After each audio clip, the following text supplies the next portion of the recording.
Welcome to this Final Cut Pro 10 training. My name is Larry Jordan. In this session, I want to discuss a system for Tapeless folder organization and naming.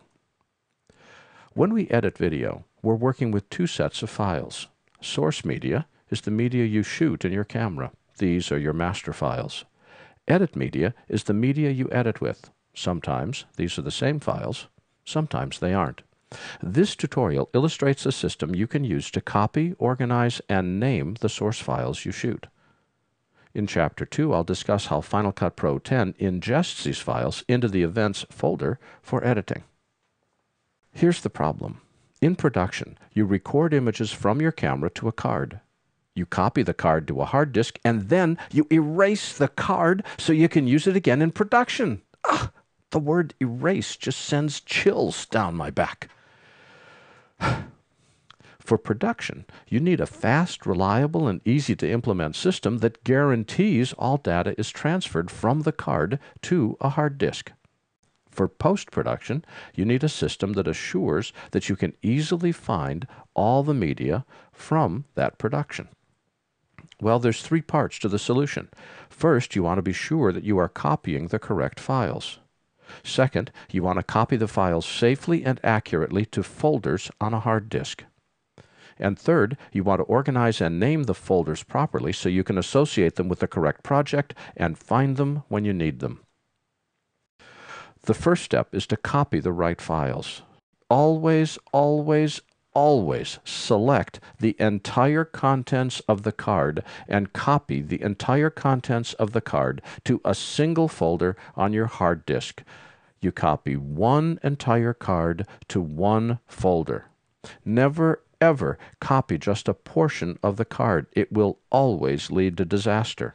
Always copy the exact same folder structure as on the card. Never, even though you can, never ingest files directly from the card. And always copy files first, then ingest from the hard disk.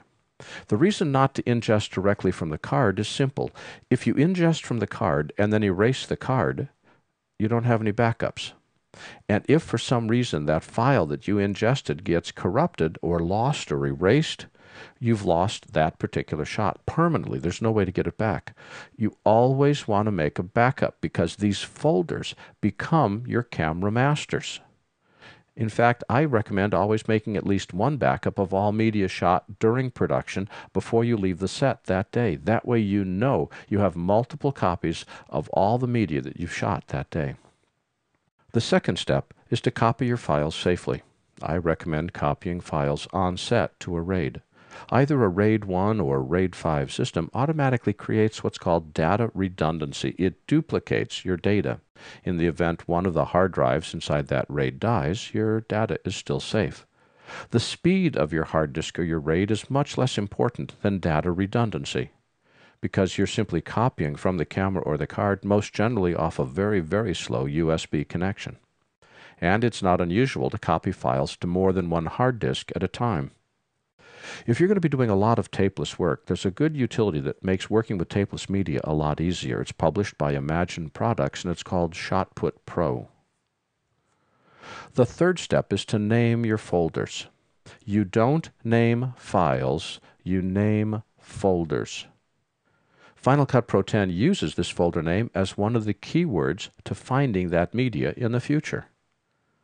Naming is critical because files that you can't find or can't associate with a project are worse than useless. So whenever I start a new project, I create a project ID. This is a two-letter, two-number code. The letters represent the client, the series, or the show. The numbers represent the project number for that client. For instance, a project ID is JM02, where JM is the two-letter client code for Just a Moment Productions, and 02 is the second job we've done for that client. Then I use that project code at the beginning of all file names for materials created for that project. All my Photoshop files start with that project code, or graphics files, or Final Cut Pro project files, or motion projects, or After Effects, voiceover recordings, everything.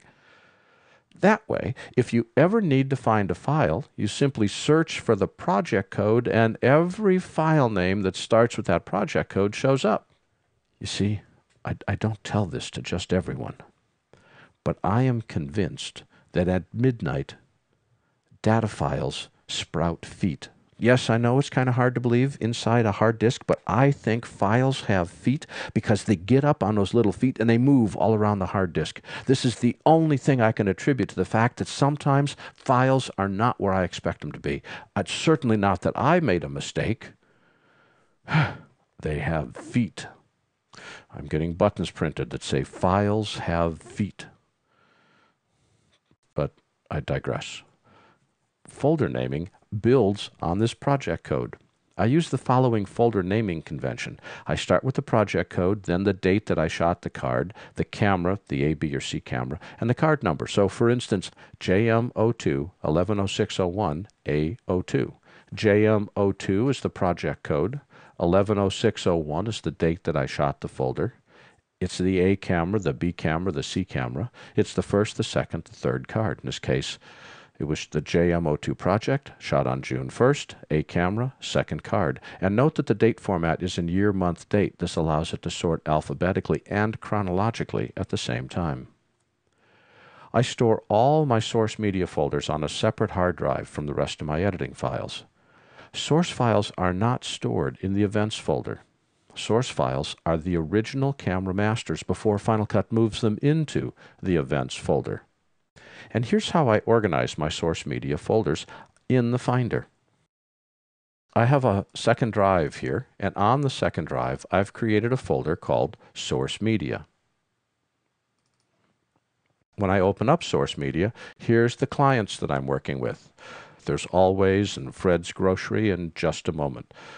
I twirl down Just a Moment, and there is the project for Just a Moment. Each of these blue colors represents a client folder. Inside the client folder, I have a folder for each project. Then inside each project folder, there's a folder for each card. There's the project code, JM02.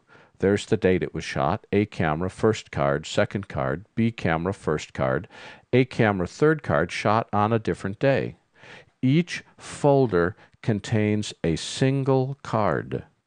And then when it comes time to ingest, Final Cut Pro 10 looks at that folder and from that folder extracts the shots that we need to be able to edit.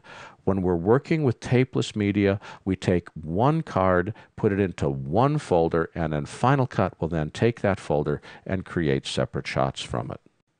You want to spend time thinking about how you want your files organized and named before you start shooting, because what you're creating with those folders are your camera master files. Make sure you have enough storage on set. Make backups during production. Create and name your folders in an organized fashion, and keep your source files separate from your editing files just in case. My name is Larry Jordan, and thanks for watching.